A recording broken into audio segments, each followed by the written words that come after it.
Good morning বন্ধুরা।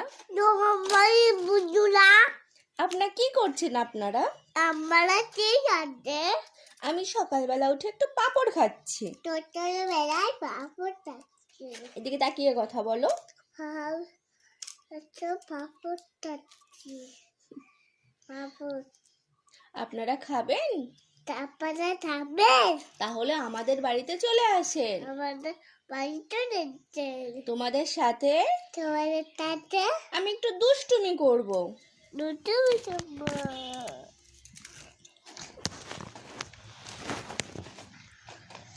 এরকম একটা মেয়ে থাকলে কারোর আর এক্সট্রা করে কারোর শাশুড়ির দরকার থাকবে না।